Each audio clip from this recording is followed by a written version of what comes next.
We have a question here from Fahim Farouk. Assalamu alaikum. Why do Malikis pray with their hands by their sides? And to be honest with you, I'm glad he asked this because this is a question I had myself. Being a bit confused when I see Malikis pray, and I was, kind of curious on what the reasoning for this is. Okay, this is a good question, but the question needs to be reversed. Why does anyone pray with their hands clasped? Right? Okay, yeah, good question. What is the default of standing? Just have your hands down, right? That's the default.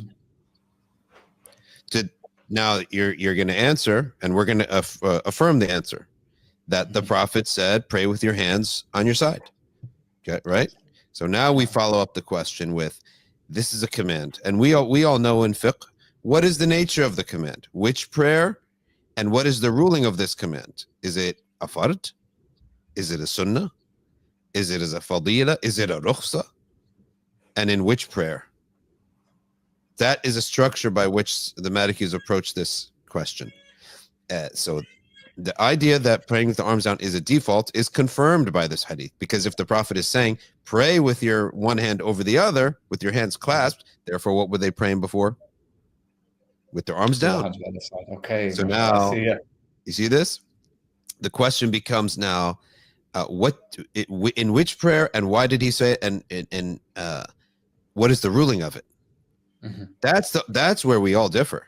So all the madhabs will agree that if he said it after the establishment of salah, therefore the default was they were praying with the arms down. We all agree on that. We have to agree on that. No choice. We also agree that he didn't mean his fard. Now we differ on, did he mean his sunnah or a rukhsa?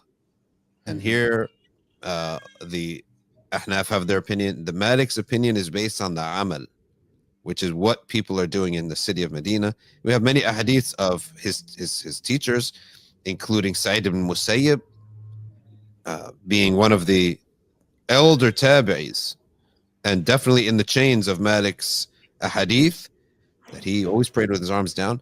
So ultimately, the understanding is the Prophet ﷺ did tell the Sahaba, pray with your hands clasped, meaning in the long nafilah, when your arms get tired and numb. And that's what Qadi Iyad talks about here. I'm pointing to my computer because I had it written down. But when your arms get numb because all the blood is flowing downwards in the long nafilah, that's what the Prophet was talking about. Okay, I see. And the proof of that is the amal, what the people were doing in Medina. Quote another, Sa'id ibn Jubair, one of the greatest tabi'in, saw a man praying with his arms clasped, and he undid his arms. Put your arms down. So we have no problem with qabd. Qabd, to pray like this, we have no issue with that. We just place it in a different location. We place it as a rukhsa, a license, something for you to do if the prayer is long and your arms are getting numb. So we have no issue with qabd at all. So would a Maliki, if you see if they saw a person who was consistently praying with their hands clasped like this, would a Maliki consider it something that is incorrect in their prayer, or would they still consider it in the fard? Makruh? It's makruh. Okay. It doesn't invalidate his salah. It's just considered makruh. Makruh, again, for the same reason, like you were listening earlier, right? You just weren't on the screen. That Malik loved insofar as capable to preserve everything that was done in the time of the way the Prophet ﷺ had done it, right? And so that transfers to now, because there's no illah, there's no legal reasoning why this can't be done anymore, except maybe one, which is that you enter into a society and you will get such a headache from praying with your arms down, and how many people give you commentary, right? That, and people love to give unsolicited commentary, of course, in masajid, right? So maybe that's a illah for clasping your hands so you don't get a headache for yourself and have so many people in your ear. But ultimately, that's how we look at the masala.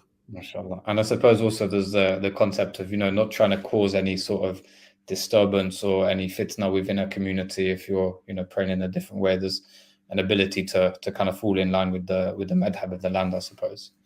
For sure, there's all sorts of talk about that this is not the fight that we Allah didn't put us on the earth to fight this fight. So if it's going to cause some kind of mashakil, I'm sure that all of the fuqaha are reasonable on that. Okay. And Sheikh Nuruddin, just on this point, the Hanafiya, as far as their perspective for evidence to clasp your hands over your navel for Hanafis, no, is that right? No, just under the navel. Just under the navel, okay. I suppose it's a similar conversation, but a little bit more weighted on a different evidence, as what Sheikh Elmasry just mentioned here. What we would say, we have a hadith in Tirmidhi, which is Hasan, which means it's a strong hadith that speaks about the Prophet ﷺ clasping the left hand with the right. This is a strong hadith. So we say there's no doubt that from the Prophet ﷺ you take one hand with the other. Then all of the hadith narrations in terms of where to place it, chest, above the navel, at the navel, below the navel, these are all weak narrations. Mm-hmm. Now, they are in Abi Dawood. These are weak narrations. Since they're all weak, you cannot, blame Imam Abu Hanifa or Imam Shafi'i for taking this one over this one. That's, they'll look at the particular chain, whichever one they are more convinced of, they will take. But I don't believe anybody who speaks about on the chest or above the navel or below the navel, any of them have categorical evidence one way or the other. The strongest evidence we have is for simply taking one hand with the other. Yeah. Okay. Bilal Quraishi's, sorry to interrupt, he's saying, he's asking, can you give the quote in Arabic? I have difficult finding it. So you can go to Maliki Fiqh QA, and in the search bar, just type in Qabd or Sadl, either one. And let me read it to him real quick. قال القاضي عياض في شرحه لمسلم. Of course, Qadi Iyad, he did a sharh on Muslim, which Imam al-Nawawi used. Number one source that Imam al-Nawawi used was Qadi Iyad's.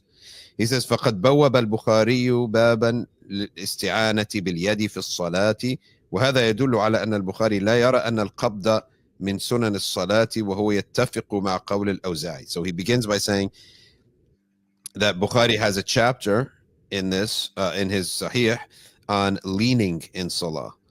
And this shows that he doesn't hold that qabd is a specific sunnah for the Salah.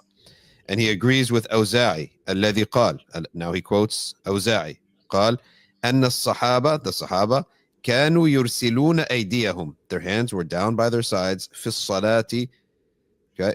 وأما قول كان الناس يؤمرون أن يضعوا أيمانهم على شمائلهم في الصلاة, and as for the saying that people were commanded to put your right hand over your left in the prayer, فذلك من باب التخفيف. This is to make matters easier for them, right? لأنهم كانوا يطيلون القيام, because they would pray long night prayers. فكان ينزل الدم على إلى رؤوس أصابعهم, and the blood would go down to their fingertips. All right. إذا أرسلوا فقيل لهم إذا اعتمدتم فلا حرج عليكم. Then they were told, if you then put one hand over the other, then there's nothing against you in doing so. لا حرج عليكم. And you can find that in Qadi Iyad's Sharh of Muslim. Barakallahu feek. Next question we have is